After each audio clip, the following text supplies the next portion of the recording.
been a day, but that's okay. I mean, the thing is you get to deal with this shit, and it really does. It's as bad as it sounds. It actually demonstrates exactly why we need something like these streams to get this out, because you know what? The more that we can talk about this shit, the more that we can bring attention to it, especially when in fact, it impacts us practically, and we can attach those personalized stories to it. Sorry, I'm trying to get this shit right. There we go. And we can attach those personalized stories to the statistics and the numbers. It makes the whole argument more impactful. You know what I mean? So Yeah, absolutely. it's a horrible thing to have happened with my daughter, and she's suffering through it right now. She's doing her damnedest. She's such a good spirited kid. Honestly, all she cares about is making sure that she gets her homework done. So. For context of my stream, this is, well, I don't actually think I've had you on my stream individually. This is Jason. His daughter is recently got diagnosed with COVID, so that's what we're talking about. And how recently did you find out? Was your school just shut down and then you got her tested? So on Monday we got a note sent home from the school saying that there was an outbreak in her classroom, or that somebody in her classroom had COVID. So okay, fair enough. We get the notice, and we obviously we've been doing our due diligence. I'm vaccinated. We keep our house clean. We never leave anywhere. We pretty much stick to home. When we do have to go out, it's mask up. Hand sanitizer, the whole deal. Yep. So it's very, very rare that we even go out anywhere outside of like where we absolutely have to go.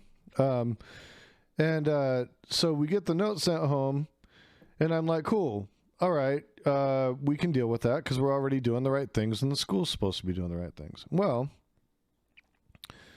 she goes to school on Tuesday, and on Tuesday, she ends up in the nurse's office saying she's got like a dry cough, right?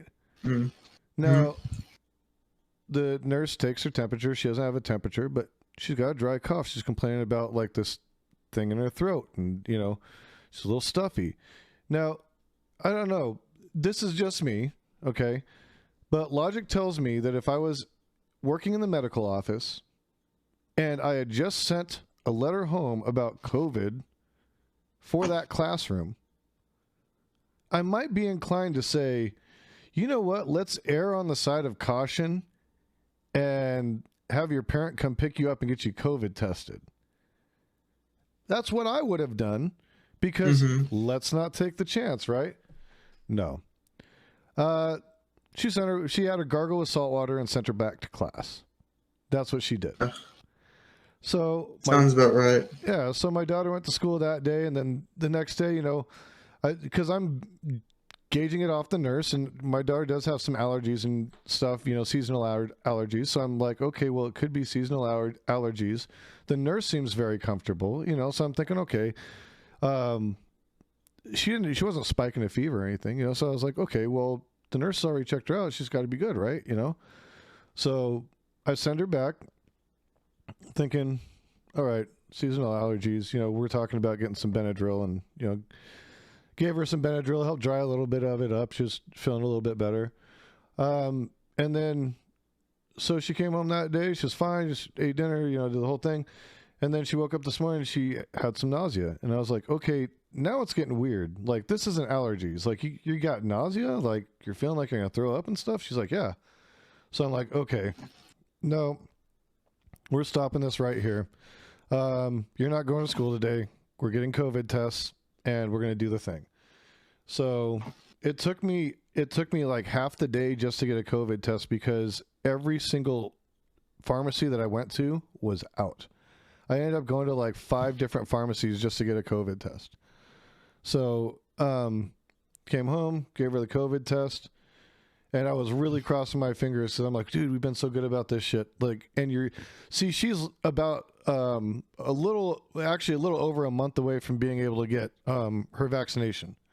So we made it almost to the point, and I'm like, holy shit, man. We're right at the end. You can't tell me this is happening now. Sure enough, COVID test comes back positive, call the school. School's like, okay, send us the test, and she's out for 10 days, and, yada, yada, yada. So long story short, she got it from school. The school doesn't enforce mask mandates. The school doesn't enforce vaccination mandates. So none of these teachers have to be masked or vaccinated. Students don't have to be masked. They're all too young to be vaccinated right now anyway, so I get that. Yeah. But the teachers should at least have to be vaccinated. Sure. And so there's masks should be like necessary. Yeah. Sometimes. Yeah, that should be compulsory. You should just have to wear the mask. That should be a thing. Like, there shouldn't be a question about it. You just wear the damn mask.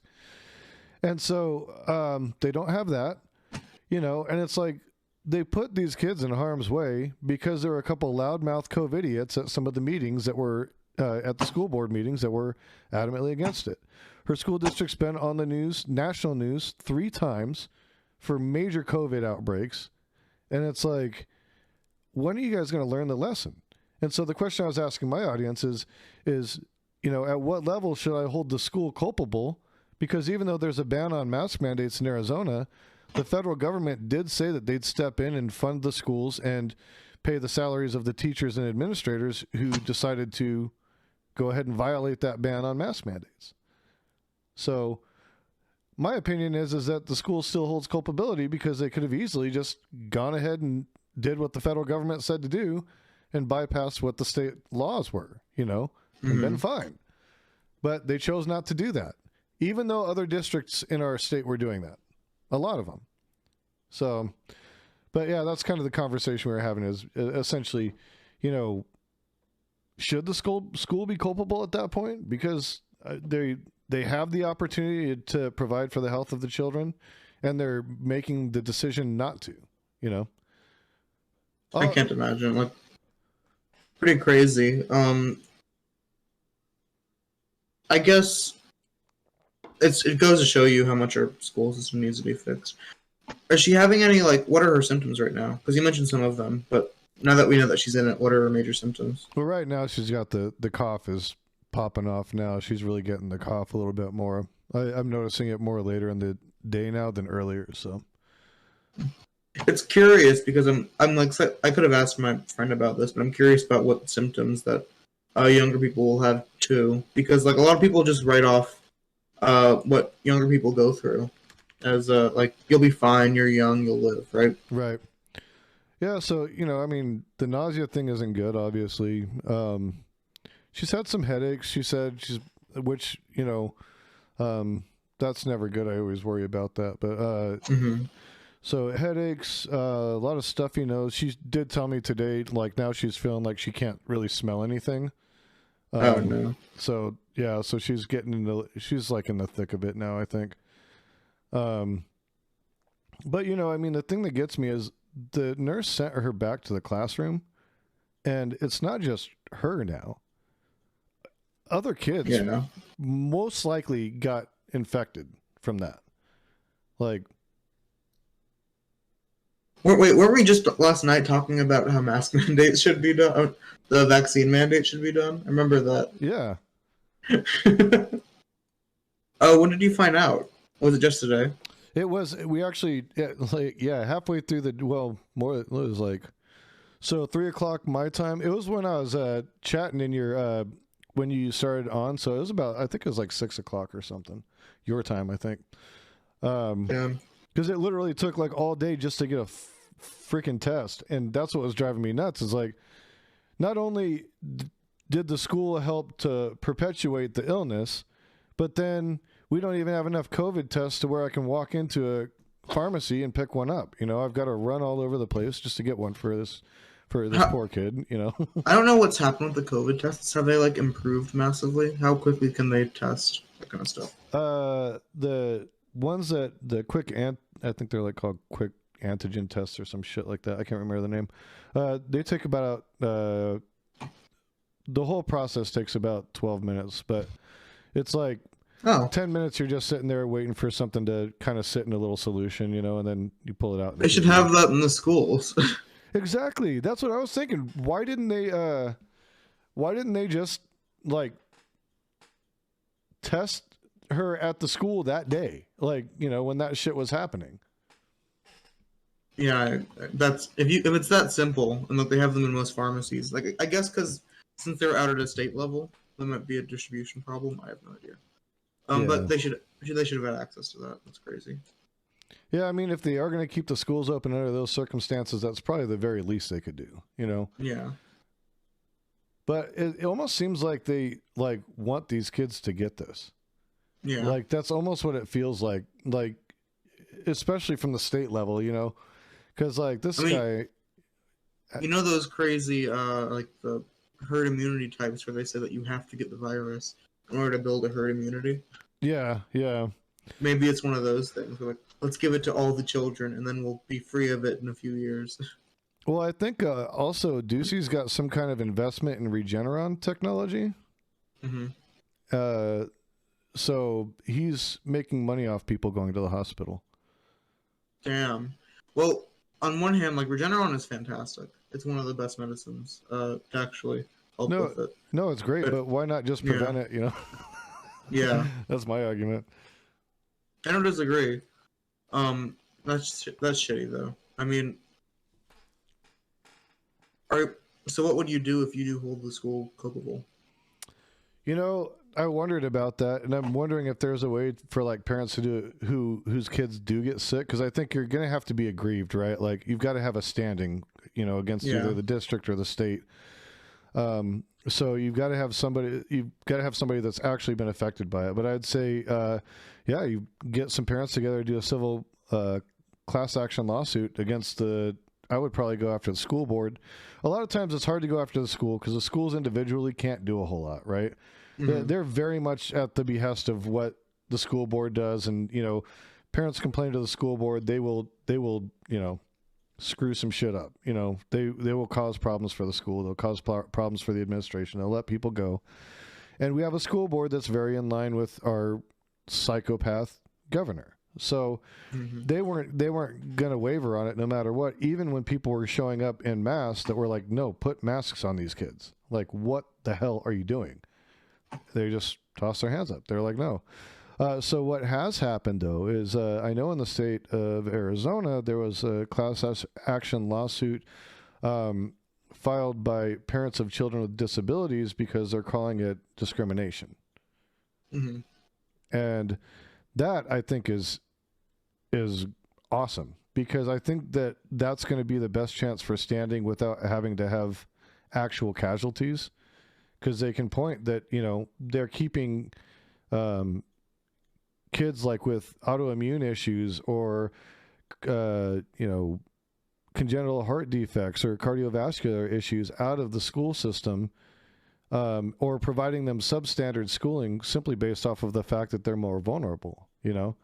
That makes sense, yeah. So I can imagine. I love that take on it. I think that's a great angle, you know what I mean? Like to try to get something done. Well, like, I'm so crazy and think that we should still have all school online. We shouldn't have gone back yet, you know? Yeah, I agree. As a matter of fact, the way my daughter's school was doing it, thanks for the follow, Slim Majors. Hell yeah. The way my school was doing it was they were having, it was all the brick and mortar teachers, right? So it was all the teachers that would have otherwise been in the brick and mortar school. It wasn't like some, you know, weird virtual school or anything like that.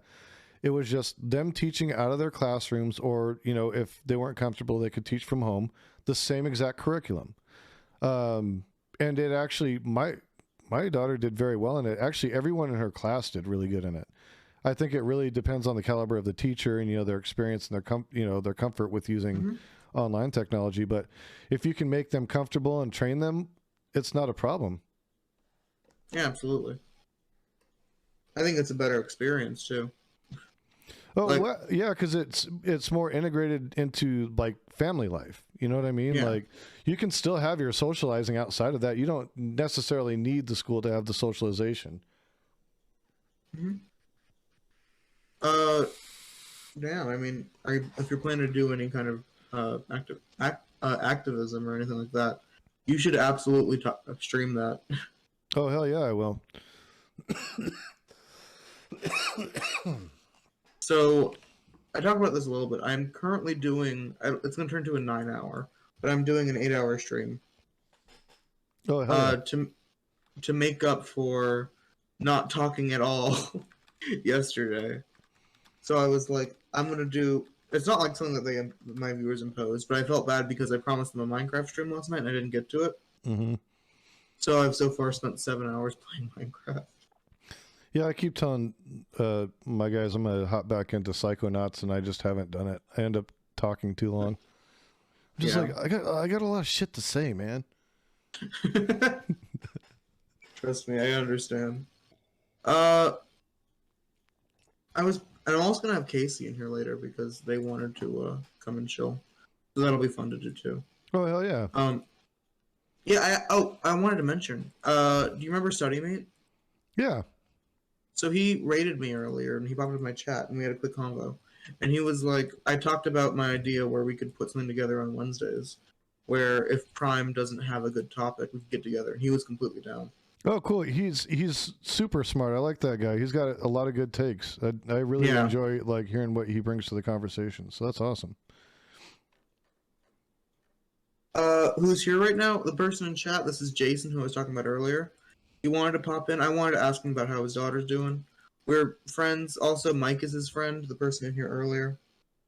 So, and y'all should go shoot him with some love. He's a good streamer, and he has good takes. Yeah, likewise. Even though he's a boomer. Any of my guys that are on right now, definitely check out Seinestreams. Oh, in chat? Okay. I'm probably gonna get back to the Minecraft now, but it was great. I wanted to hear from you. I was worried about you. Oh, I appreciate that, Seinestreams. I'm gonna go ahead and post a link to your Twitch in my chat, Yeah. and then Thank you. Hopefully some of these guys will carry over and follow you as well. Yeah, I have finally, as we talked about yesterday, my followers have boosted above yours previously. So yeah, if you want to drop it in chat for me too, in my chat, your link, it'd be fine with me at any time. Rock and roll. All right, man. Well, it was great talking to you, and we'll do this again very soon. I like the idea for Wednesdays. I think that'd be great. Yeah, I'll talk to you then. All right, take care. All right.